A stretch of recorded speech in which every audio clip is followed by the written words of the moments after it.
폈어요? 네. 이제 총정리를 해야 돼요. 여기 아주 배운 게 전체적으로 여기 자세하게 나왔습니다. 총정리에 많이 들어야 되는데.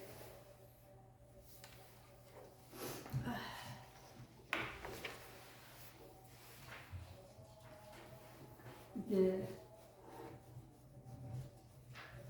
우리말로 번역이 잘 되어 있지만 부처님 진리는 아주 심오해서 자세히 보고 또 보고 내가 사유하고 해야지 이 뜻을 알 수가 있어요.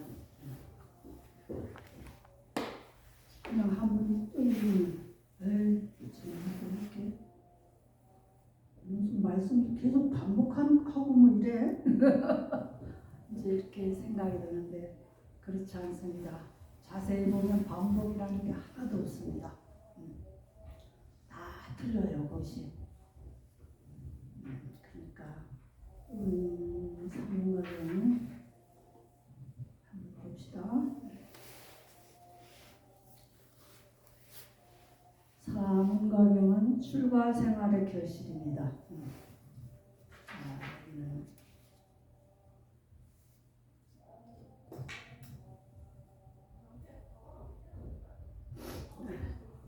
세종께서 1250명의 많은 비구성과 함께 왕사성은 마가다국의 거기가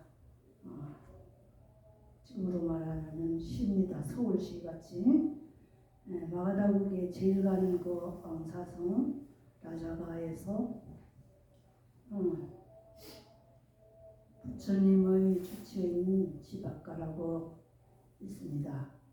꼬마라 빠짜의 망고숲에 지박가의 망고숲에 지박가가 기정한 망고숲에 머무실 때 일이다.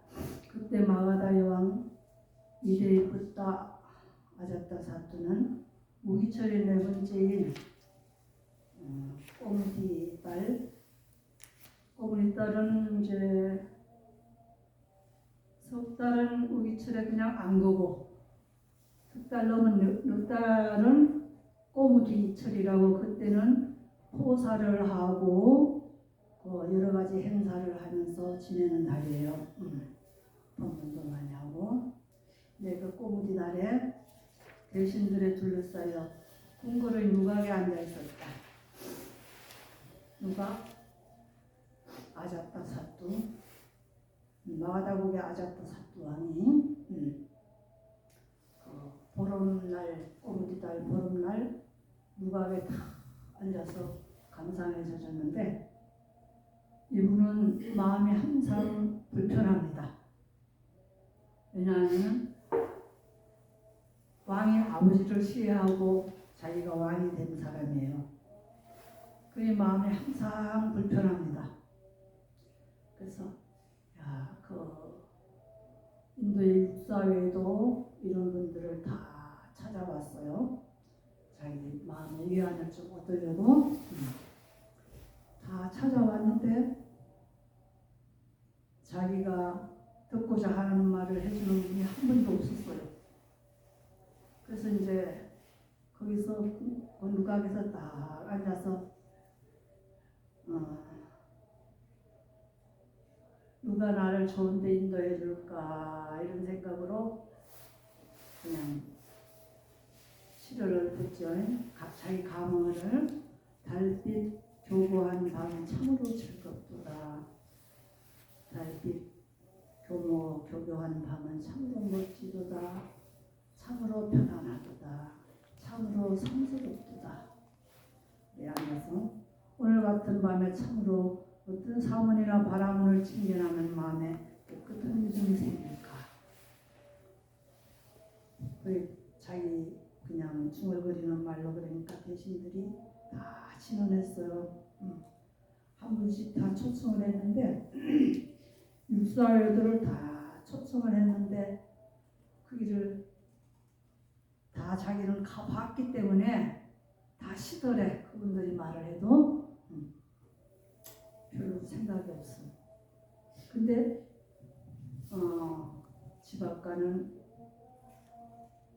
지박가가 참 훌륭했어요. 정직하고. 지박가는 그 바이샤리의 기녀의 아들이야. 근데 탁실라에 가서 의술 공부를 많이 했대요.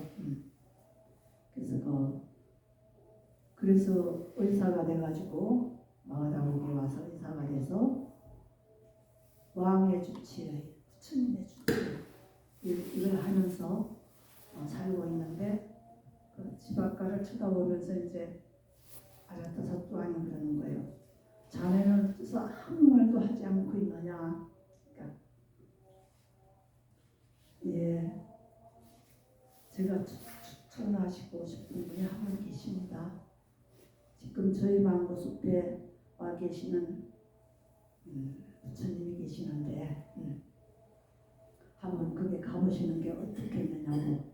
이게 전에부터 뵙고 싶었는데 누가 청거를 안 해서 못 갔거든요. 그래서 그래. 그럼 오늘 가보자. 오늘 저녁에. 응? 그러고 지박가를 시켜서 코끼리를 500마리, 여인도 500마리, 코끼리에 태울 여인도 500마리. 정말로 이적을 생각하면 굉장하죠. 500마리 코끼리에 500마리 여인을 싣고 또 그 군사들 또 다 대비해야 안 되겠습니까? 그러게 거창하게 해서 이제 가는 거예요. 한참 가서 이제 그 숲에 거의 다 달았는데 너무 조용하니까 아저씨가 또 왕이 겁이 났어. 지박가가 혹시 나를 어디다 넘기려고 거짓말로 날 데려왔나? 왜 이렇게 조용하고 무숙하지?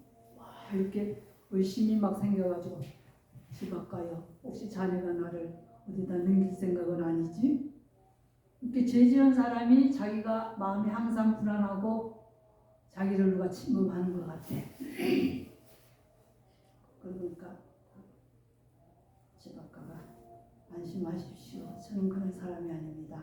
거의 다 왔으니 걱정하지 마시고 가시자고.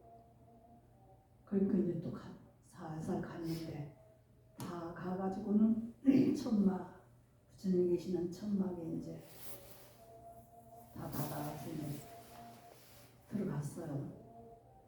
들어가서 이제 부처님 처음 뵈니까 누가 누군지 몰라. 비구들과 부처님이 이제 다 같이 계시니까 어떤 분이 부처님이신가. 저번에 동쪽을 바라보고 저 기둥에 기대 있고 그 앞에 비구들이 계시는데 그 기둥에 앉아 계시는 우리 부처님이십니다. 그러니까 그러시냐 하면서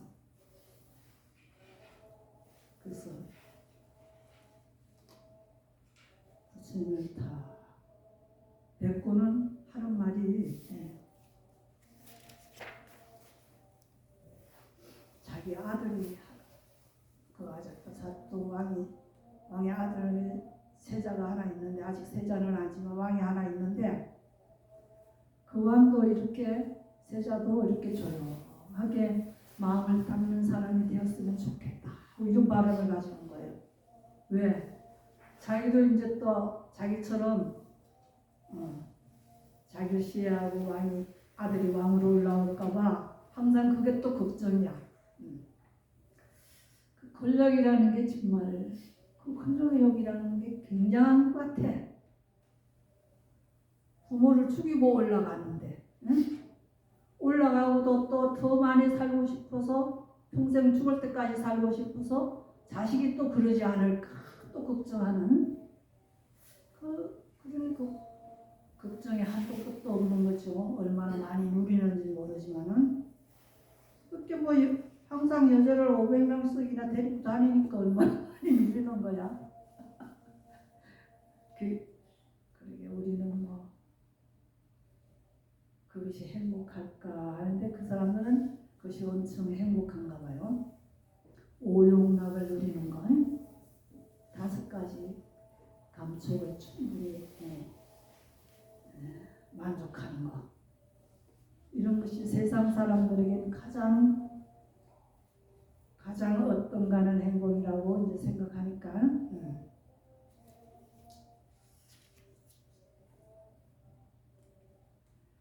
우리 우다의 왕자도 고요하고 그런 고요함을 부족했으면 좋으련만 대왕이요.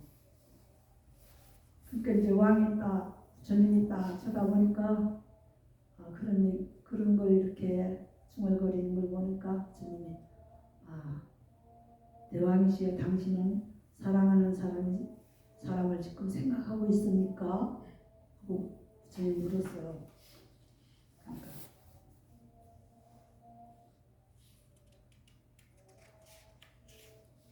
예, 있습니다. 우다의 맞다 왕자도 그런 고요함을 구족했으면 좋겠습니다. 이런 고요함을 구족했으면 좋겠습니다. 사실은 수행자가 됐으면 좋겠습니다. 이 말이야. 응? 그럼 당신은 왕을 누리는데 아무 걱정 없이 할 거 아니에요? 보통 사람들은 아들이 왕이 됐으면 좋겠는데 수행자가 됐으면 좋겠어. 이거는. 그러자 이제 왕은 세종께 큰 절을 올리고 비구성가에 또 합장하여 인사를 한 뒤에 한 곁에 앉았어요. 세존이시여, 만일 존자께서 제가 여쭙는 것에 대해서 상세한 설명을 해주실 그런 기회를 마련해 주신다면 사소한 것이나마저는 세종께 질문을 드리고자 합니다. 사소한 것이지만 그런 기회를 저에게 주신다면 세종께 질문을 드리겠습니다.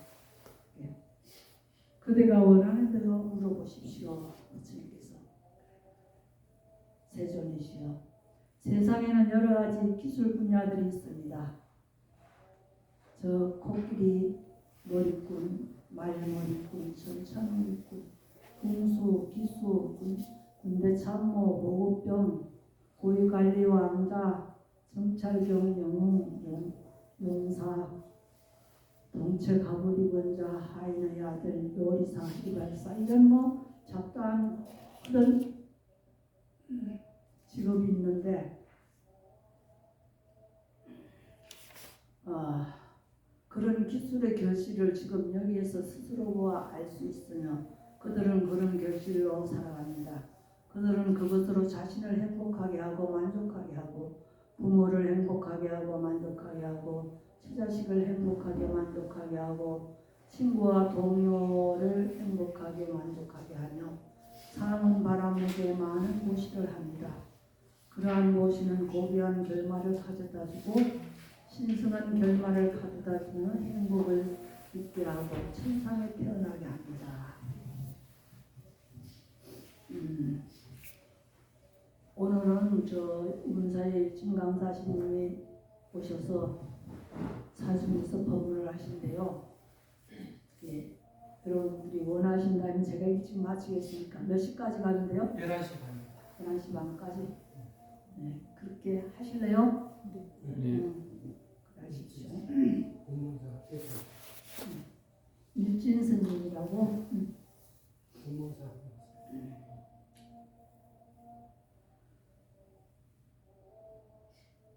이렇게 이런 직업을 다 자기가 왕이 눈으로 보는 데서는 모든 결실이 눈으로 다 보여요. 그죠? 눈으로 다 볼 수 있죠? 여러분들이 열심히 살면 열심히 산 보답을 받았듯이 그 눈으로 다 보고 우리가 알 수 있는 일이에요. 그런데 수행자의 결실을 자기가 모르니까 그런 결실을 어떠한 결실이 있고 어떠한 수행이 있고 어떠한 결실이 있는가를 좀 가르쳐 주실 수 있겠습니까? 이렇게 질문하는 거죠. 상당히 질문이 깊습니다. 우리는 사실 눈뜬 봉사 아닙니까? 눈으로 볼 수 있는 것만 알지 마음으로 볼 수 있는 거 잘 못 봐요. 날 알아차림에도 하루 종일에도 마음 하나 볼 수 있느냐 하면은 그 못 보는 사람도 있어요. 그게 눈뜬 봉사예요.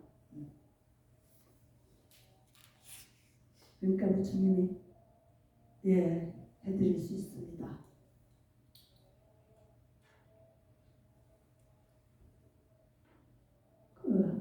대왕이여 그렇다면 세존이시여 세존께서 앉아 계시거나 세존과 같은 분이 앉아 계시는 한 그것을 제게 부담스럽지 않습니다. 부담스럽지 않으면 그들이 대답한 대로 나한테 말해주겠느냐. 먼저 육사외도를 왕이 칭견했을 때 그때 상황을 나한테 얘기해 주겠느냐 부처님 말씀하시는 거예요. 그러니까 부담스럽지 않으면 나한테 말씀해 주시겠습니까? 이렇게 예 말씀해 드릴 수 있습니다. 첫 번째 뿌라나가사빠를 칭견했답니다. 이분은 부도덕증을 도덕이 없어도 죄는 없다 하는 이런 주장을 가진 분이에요. 이런 견해를 가진 분이에요. 이게 지금으로 말한다면 뭐 과학적으로 얘기한다면 그게 좀 통하긴 하겠지만은 그런 것도 아니고 아무 도덕성 없이 그냥 죄를 지어도 그 죄가 안 된다는 거지. 그러니까 바나나 망고나무를 얘기했을 때 바나나 나무를 대답하는 거와 똑같이 그렇게 당신에겐 아무 이득이 되지 않는 말을 이분도 했다 이거예요. 그래도 이제 인도에는 그 법률적으로 누구든지 수행을 할 수 있는 사람을 존경하게 돼 있어요. 그걸 한번 얘기하고 지나갑시다.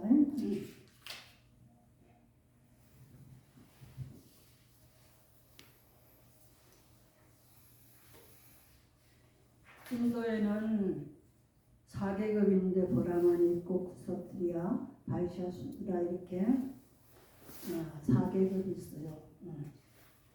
근데 그 계급을 이제 또 그 계급으로 지나다 보니까 세월이 많이 지나고 많은 것이 또 생활이 다양해지고 이러다 보니까 다시 불교와 자인화교에 밀리게 생겼거든요. 부처님이 워낙 탁월하시고 많이 인도를 많이 하시고 포교를 많이 하셨기 때문에 밀리게 생겼으니까 이 사람들이 이러다가는 인도의 브라만교, 자이나교가 참 없어질 수도 있겠다 이런 생각에서 다시 법을 제정했어요. 만우법전이라는 걸 만들었어. 만우법전은 어떻게 했냐면 만우법전에는 학습기가 애가 자라서 학습기가 되면은 집을 떠나서 훌륭한 스승 밑에 가서 학습을 해야 돼요. 그래. 그 공부를 열심히 하고 나서 청년기가 되면 다시 집에 돌아와 결혼해서 또 가정을 잘 꾸리고 애기 놓고 살다가 이제 아들 장가보내서 아들이 손자를 보게 되면은 그때는 이제 집안 일을 모두 다 맡기고 아들한테 맡기고 수행하러 들어가요. 숲으로 수행하러 들어가. 이런 걸 제도적으로 만들어 놨어. 그래서 수행자들을 존중하는 것이 법적으로 돼 있어요. 그리고 이제 유행기는 이제 마지막 유행기는 사회와 관련된 일체의 관계를 끊고 오로지 해탈의 세계만을 추구하면서 수행을 하다 죽어요. 이런 제도를 만들어 놨기 때문에 왕도 수행하는 자를 굉장히 존중하고 이 사람들을 받들 수 있어요. 왕들이. 그래서 이제 왕이 그렇게 자기가 원하는 대답을 못 들어도 그 사람을 뭐 구박한다든가 그렇지 않고 그냥 걸어두고 그리고 이제 또 나와서 또 다른 사람 만나도 또 그렇고 두 번째 만난 사람이 막갈리 고살라라는 분인데 이분은 윤리를 통한 청정을 이제 추구하는 사람이에요. 그런데 어떤 원인도 조건도 없이 오염되기도 하고 청정하기도 한다. 운명과 우연론자처럼 그렇게 돼 있는데 이거는 그냥 자연 그대로 세월이 보내면은 세월이 어느 세월을 끝까지 가면은 뭐 해탈을 한다는 그런 판가름을 가지고 있어요. 또 이것도 왕이 듣기에 내가 저런 걸 원하는 건 아닌데 또 이제 이분한테도 그냥 그대로 또 듣고 오고 그 다음에 세 번째 만난 사람이 아집다 깨살까빌라인데 이분은 사후 단멸론자예요. 그냥 죽으면 아무것도 없다. 우리 한국 사람들이 그런 사람들이 좀 태반이죠. 죽으면 끝났지 뭐 아무것도 없지 뭐. 응? 이렇게 사는 사람이 한국 사람 태반이에요. 단멸론자. 그런 분이 없고 또 한 분은 빠꾸달까짜야나인데 결정론자예요. 모든 것은 결정되어 있다. 노력 안 해도 된다. 그런 결정론자고 니간타 나라푸타라는 분도 계셨는데 그분은 네 가지 제어로 단속한다. 자인화교에 있는 자인화교 창시자인데 발생하지 않기 위해서 모든 찬물을 검해요. 찬물에는 미생물이 살아있기 때문에 찬물 먹는 것을 검해요. 또 모든 악을 검하여 해탈을 얻는다고 생각을 해서 악한 것을 철저히 검하는 그러한 사람이고 이 몸을 구박함으로써 해탈한다고 하는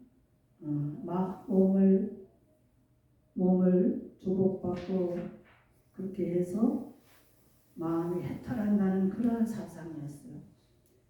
이분도 이제 또 아적다 사쿠가 그냥 듣고 말았어요. 자기가 원하는 대답이 아니었기 때문에.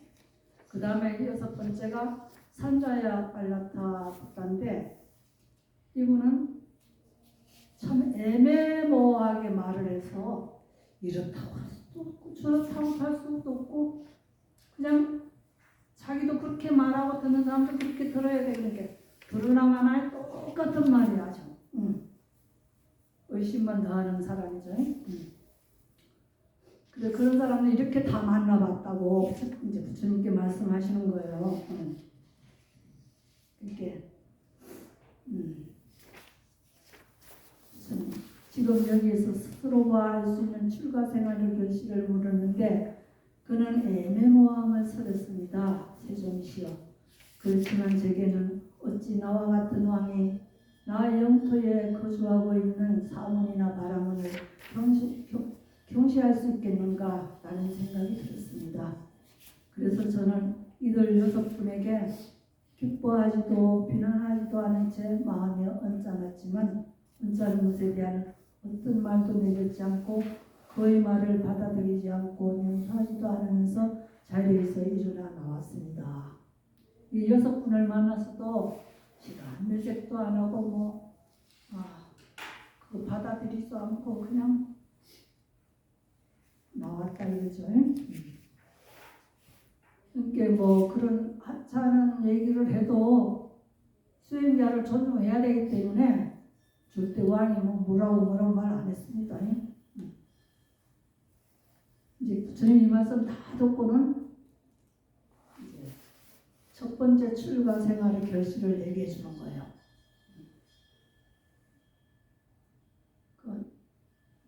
첫 번째 출가 생활 결실은 한번 보세요. 세존이시여, 세존께서 이와 같이 지금 여기서 스스로가 알 수 있는 출가 생활의 결실을 천명할 수 있습니까? 대왕이야, 할 수 있습니다.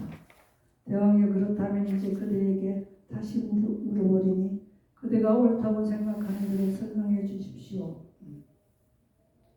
우리 부처님이 할 수 있겠습니까? 하니까 할 수 있겠습니다. 이렇게 대왕한테는 또 그대에게 다시 물어보리니 그대가 옳다고 생각하는 대로 설명해 주십시오. 이렇게 또 왕도 그렇게 하겠습니다. 그래서 이제 대왕한테 물어보는 거예요. 질문하는 거예요. 대왕이여, 그대의 하인이 시중을 잘 들고 잘하고 살았는데 어느 날 이런 생각이 들었다. 공덕의 행처와 공덕의 과거란 참으로 경이롭고 참으로 놀랍구나. 왕을 딱 쳐다보고 시중 들은 하인이 왕을 딱 이렇게 쳐다보고 있으니까 참 공덕의 행처랑 공덕의 과거란 참으로 경이롭다. 얼마나 공덕을 지었으면 저렇게 호사롭게 살 수 있겠느냐. 왕을 보고 너무 부러웠죠. 부러워서 왕도 인간이고 나도 역시 인간인데 그죠? 여러분도 인간이고 대통령도 인간인데 오바마도 인간이고 나도 인간인데 비교하면 한두 끝도 없죠.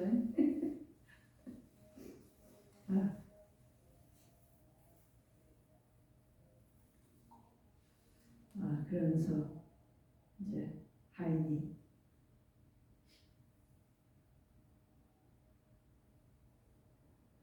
왕도 인간인데 나도 인간이구나 생각하다.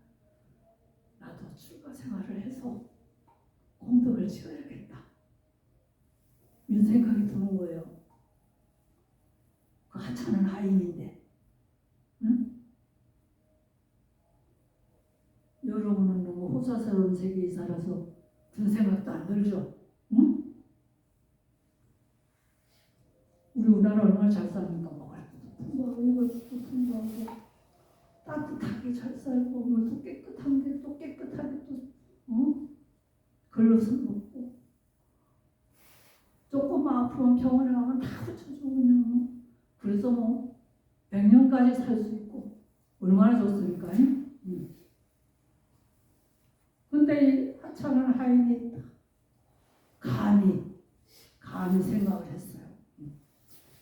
아무 사람은 나도 살았는데 그래 나도 공덕을 한번 지어보자. 공덕을 지어보면 어느 때든지 나도 저렇게 왕처럼 살 수 있지 않겠느냐. 딱 생각이 드는 거예요. 그래서 출가를 했어요. 부처님의 공덕을 이렇게 딱 출가를 해서 나도 공덕을 지어야겠다.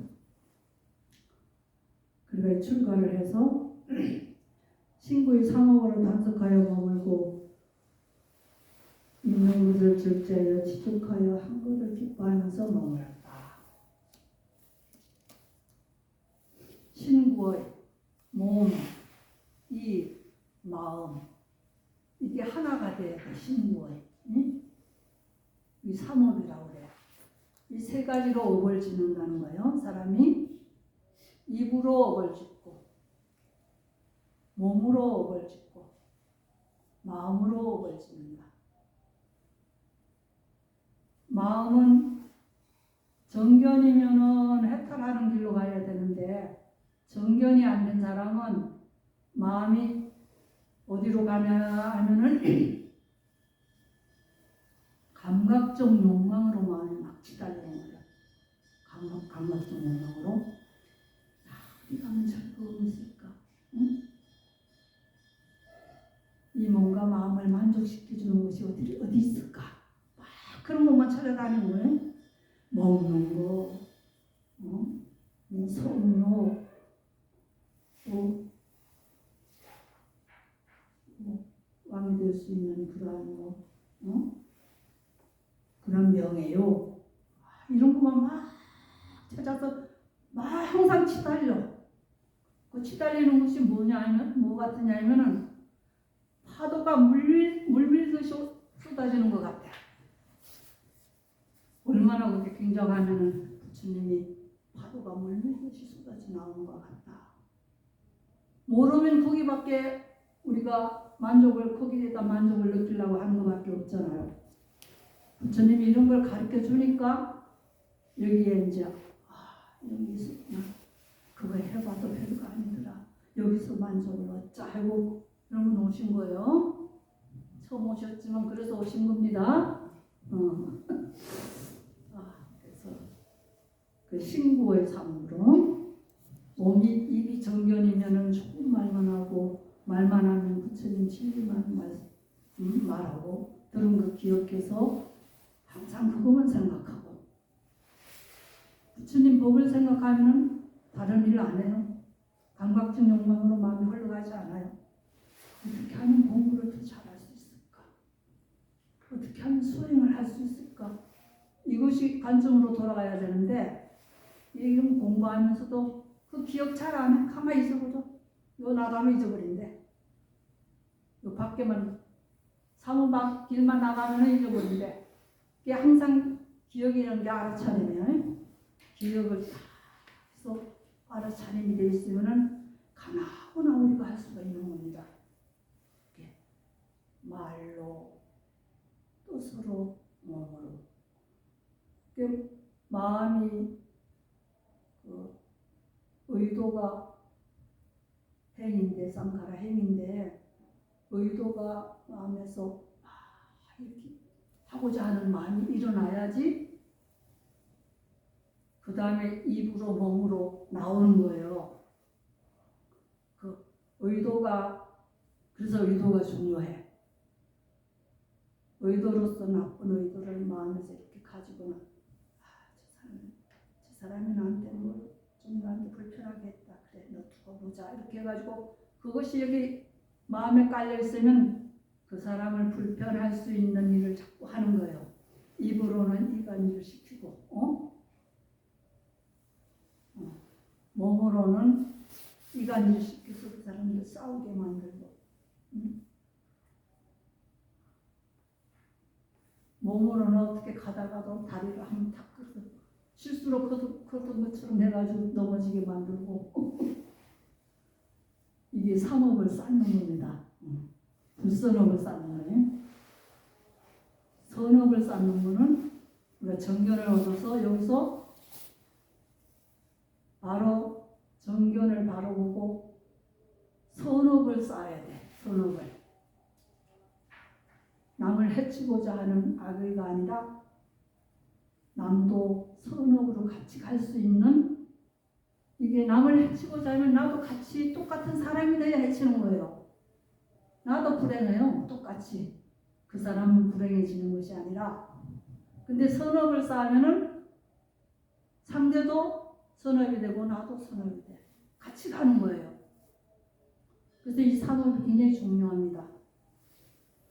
기도할 때도 신구의 삼업이 같이 기도를 하면 기도의 능률이 확 올라가. 수행도 확 올라가. 근데 그냥 마음속으로만 이렇게 생각해다 또 망상으로 막 흐르고 이런 것보다는 입도 같이 말도 같이 해버리면은 망상할 틈이 훨씬 줍니다. 그래서 신구의 삼업으로 단속하여 머물고 출가해가지고 신구의 삼업으로 단속하여 머물고 입는 것을 절제하여 지속하고 하는 것을 기뻐하면서 머문다. 이것을 어떤 자가 왕에게 고하기를 어떤 하인이 왕의 시중을 들지 않고 출가하여 사물이 되었습니다. 왕에게 일렀어요. 시중 들던 시자가 왕의 시중을 들지 않고 어디 갔나 했더니 출가를 했습니다. 이렇게 부르다가 야단치고 다시 시자를 시키십시오 하고 일렀습니다. 그러니까 왕은 이 말을 듣고 그 사람을 다시 불러 나의 시중을 들게 하고 나를 받들으라 하고 명령을 할 수 있겠습니까? 왕에게 그렇게 이제 부처님이 묻는 거예요. 만약에 이렇게 일렀는데 왕이 다시 그 사람을 불러서 내 시중을 들으라 하고 명령할 수 있겠습니까? 물으니까 왕이 아닙니다. 그렇게 할 수 없습니다.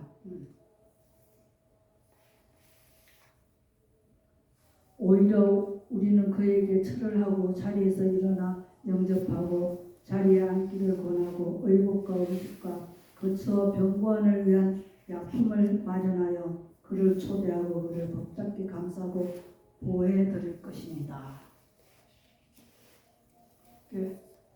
왕이라도 인도에는 그런 법이 있기 때문에 출가만 했다 하면은 그 사람한테 절하고 이렇게 보시를 한다는 거예요. 수행을 잘할 수 있게끔 그렇게 오히려 그렇게 해드려야 되지 않겠습니까? 이렇게 주님 말씀하시는 거죠. 만일 그렇다면 이것이야말로 지금 여기에서 스스로 보아할 수 있는 출가 생활의 결실이 아니고 무엇이겠습니까? 출가 생활의 결실을 첫 번째로 왕에게 얘기해 주는 거예요. 그렇죠? 출가 생활의 결실을 스스로 볼 수 있는 거죠, 눈으로? 이해할 수 있는 거죠. 그러니까 왕이 세존이시여 참으로 그러하옵니다. 만일 그렇다면 이것이야말로 참으로 지금 여기에서 스스로 보아할 수 있는 출가 생활의 결실입니다. 대왕이여 이것이 내가 그대에게 천명하는 지금 여기서 스스로 봐야 할 수 있는 첫 번째 출가 생활의 결실입니다. 부처님 참 한번 칭견했으면 복을 많이 주면 다음 부처님도 칭견할 수 있겠죠.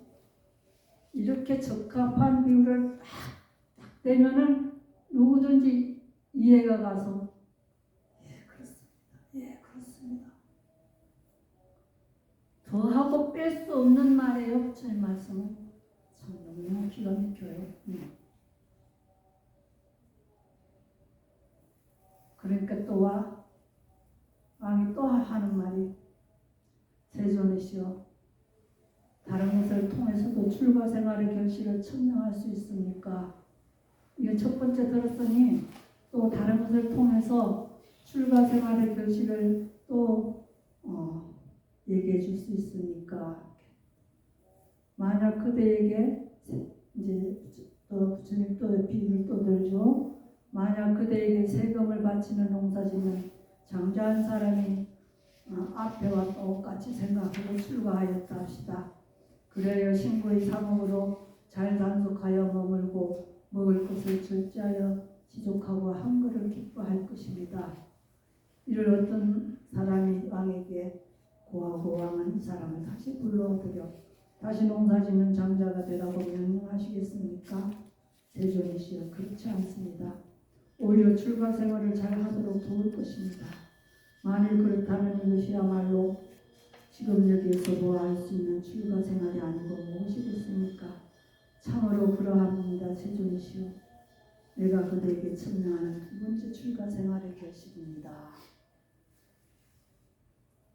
집에서 책 다 읽어보고 오시죠? 예. 읽어보는데 간단하게 얘기해도 이게 이해가 다 될 것입니다. 이제 그 42번째 출가 생활의 이제 결실을 또 얘기합니다. 부처님께서 그들은 출가하여 계목의 단속으로 단속하면서 머무릅니다. 계목은 이제 계율을 지키는 거죠. 계율을 받아서 바른 행실과 행동의 영역을 갖추고 작은 허물에 대해서 두려움을 보며 학습 계목을 받아지며 공부를 짓습니다.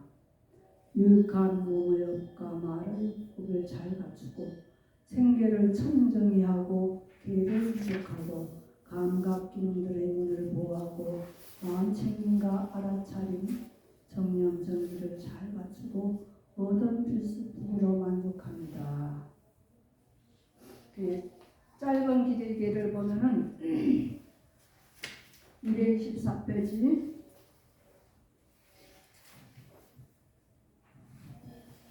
여기서 이제 하면서 다 읽어보시면 돼요. 짧은 길이는 사람이 삼위가 받는 8개입니다.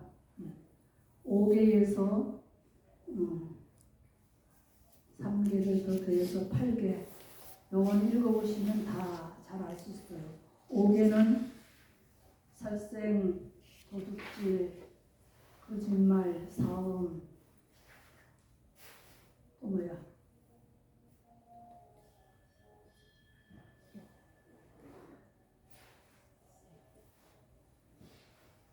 나 5개 못 외우겠냐? 5개 좀 해서 외워봐. 주지 않는 것을 가지는 것을 버리고 거짓말, 그는 경력지지 못한 삶을 버리고 이거는 성령이를 조속함을 멀리해이다. 성령이의 조속함을 멀리해이다. 여기서 이제 이 경전에 나오는 것은 제가자를 위한 거더라고요. 출가자는 이걸 아주 검해야 돼요. 근데 제가자를 위했기 때문에 자기 배우자 아닌 다른 사람을 보호하면 죄가 된다고 그렇게 나와 있어요. 출가자는 이건 전율적으로 검해야 됩니다. 네 번째는 거짓말을 하지 말고, 다섯 번째는 거짓말에도 중상누락이 있고, 또 막 욕을 하는 게 있고, 잡담을 하는 게 있고 그렇습니다.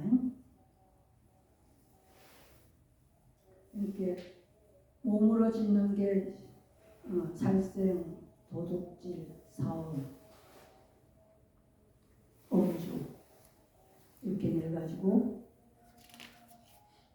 그 다음에 말로 짓는 것이 거짓말, 중상누락, 욕하는 말, 잡담하는 말, 이렇게 네 가지. 그렇게 해서 6개냐, 6개냐. 그리고 여덟 번째는 이건 이제 사소한 거죠. 여덟 번째는 오늘 치장도 하지 말고, 오후에 불식한 걸, 오후에 밥 먹지 말고, 모든 연극이나 이런 걸 음악, 개인을 관람하지 말고, 몸에 향수를 뿌리거나 화관을 두르지 않고, 높은 침상을 또 높고 화려한 침상에 하지 말고, 금과 은 같은 것을 멀리 여기고, 요리하지 않은 날곡을 받는 것을 멀리 여기고, 생고기를 받는 것을 멀리 여기고. 이게 옛날에 그 인도의 하층 계급의 사람들은 서로 물건처럼 막 주고받고 그랬나 봐요. 한여로 주고 뭐로 주고 그런 걸 또 받고. 근데 아마 성녀에게도 그런 걸 줬나 봐요. 이렇게 그거 받으면 안 된다고 전해놓으셨잖아요.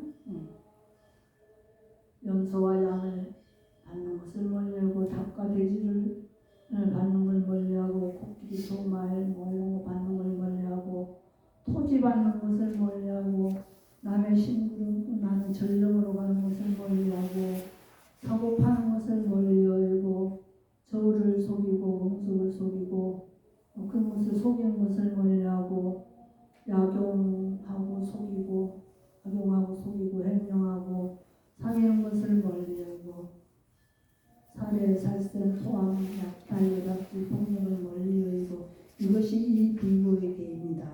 8개 짧은 길이거든요. 이 계율은 이렇게 뭐 사소하게 정해놓은 게 이게 수행에 필요하기 때문에 정해놨어요. 계율은 뭔가 하면은 우리가 자동차 타고 가면 차선하고 똑같다. 차선을 잘못 이탈하면 서로 부딪혀서 사고가 나죠. 이 계율을 안 지키면 사고가 나요. 계율을 안 지키면. 일상 사회인들도 이 5개를 안 지키면은 차선을 안 지킨 것처럼 딱 사고가 나게 돼 있어요. 이 차선을 어기는 거와 똑같다. 괜히 하지 마라 해서 불교 공부하러 가면 더 힘들다. 올바른 길을 일러주는 건데 잘못 알아들으면 뭐든지 하지 마라. 그것 때문에 나 절에 못 가겠어.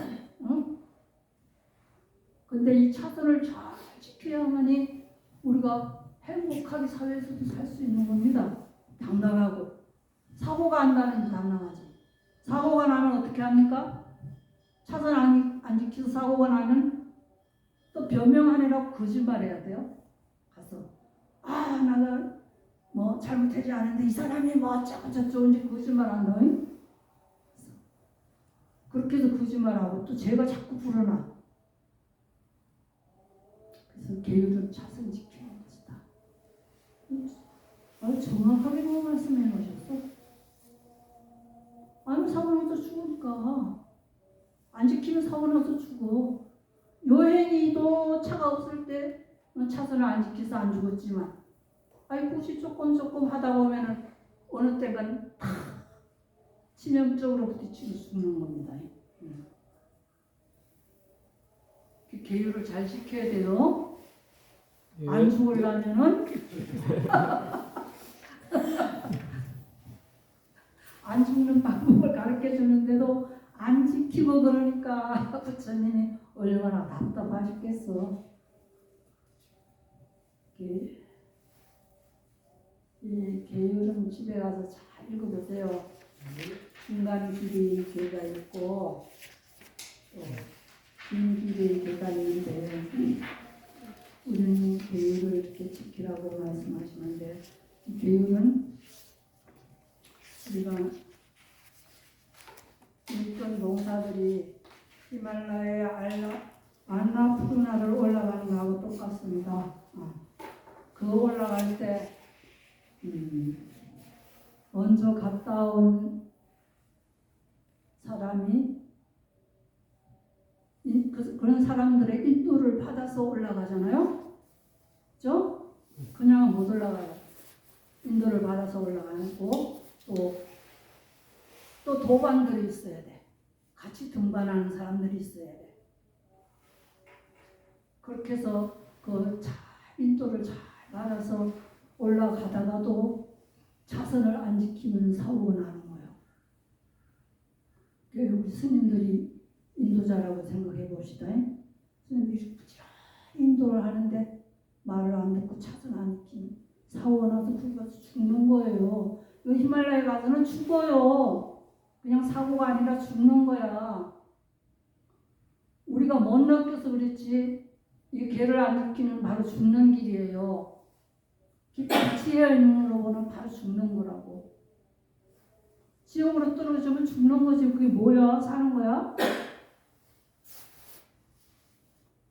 이제 히말라야 올라가는 거 이거를 자세하게 이제 또 비유를 들어서 다음에 한번 해봅시다. 이거는 집에서 잘 읽어보세요. 읽어보면 그 정업 8정도에 정업 여기 그 배열이 아주 다 나타납니다. 부업, 정업, 정업, 정명 여기 전부 여기 자세하게 읽어보면 다 나타납니다.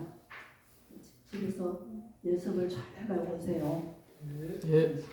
오늘 뉴스로 마치고 얼른 가서 법문 들으시오.